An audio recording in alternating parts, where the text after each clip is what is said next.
근데 안 친한데 하면 안 되지. 뭐. 그렇죠. 정잘 부르지 막.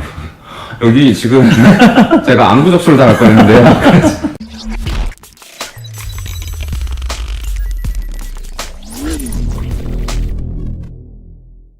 상현TV 신년 채널 방향. 김상입니다. 네. 오늘 주제는 당신이 나에게 집중을 하게 하는 방법. 오, 네. 네. 흥미롭나요? 네, 저번 편에 이어서. 네. 너무 네. 흥미롭죠? 네. 마음에 드는 상대방이나 네. 그 어떤 협상 상황에서 나한테 집중을 시켜야 되는 상황이 있잖아요. 그래서 첫 번째로 제가 벽을 등지고 앉아야 돼요. 그래서 주의를 분산시키지 않게. 네네. 예를 들어서 내가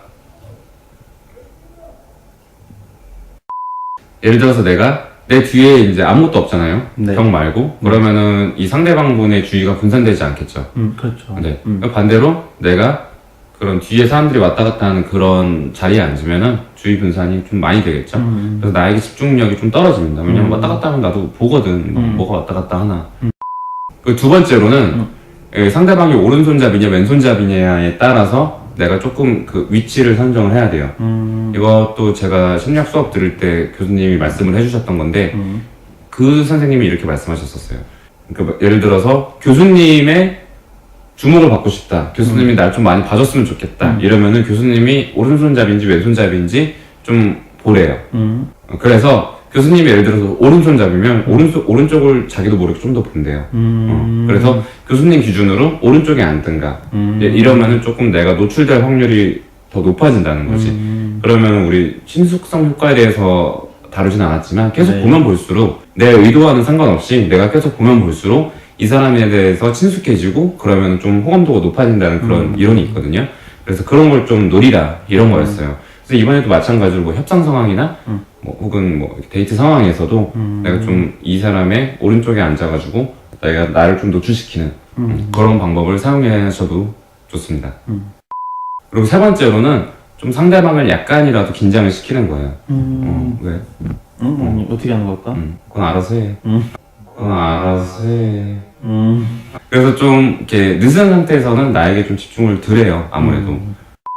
우리 이거에 대해서 3화에서 잠깐 얘기했었잖아요. 또에 나오죠. 그 파블로프 얘기. 아, 네. 거기서 많은 걸 설명했어. 거기에서 말씀드렸듯이 바이킹을 타고 뭐 공포 영화를 보고 이래서 심장이 뛴다. 네. 이러면은 내가 착각을 하잖아요. 네. 여기도 좀 비슷한 의미로 좀 긴장을 시키고 좀 착각을 하게 만들어서 나에게 조금 이렇게 강렬한 인상이나 좋은 인상을 줄 수 있도록 노력을 하는 거죠. 그래서 우리 막 가끔 그런 거 있잖아요. 이렇게 갑자기 여기 있는데 뒤에서 누군가에서 누구게 막 이러는 거 있잖아요. 네. 그런 것도 약간 비슷해요. 뭐 이렇게 그래요? 딱 왜? 너무 네. 싫어해서. 네, 네. 나는 여드름 날까봐 싫어해. 누가 내 얼굴 만져 짠나게. 네. 근데 막 그런 게 좀 좋은 거긴 해요. 긴장되잖아요. 이렇게 딱 가리면, 누구지? 너무 긴장돼. 막 누굴까? 뭐 얘인 건 알면서도 막, 뭐 이렇게 된단 말이야.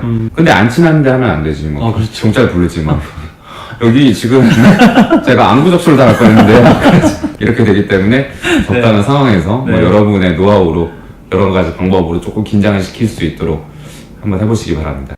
그래서 오늘 좀 간단하게 나에게 집중하게 만드는 방법에 대해서 알아봤는데요. 네. 여러분 뭐 다양한 상황에서 뭐 데이트 상황이나 협상 상황에서 좀 다양한 방법으로 사용해보시길 바랍니다. 오늘도 좀 도움이 되는 영상이 됐길 바라면서 여기서 마치겠습니다. 안녕히 계세요.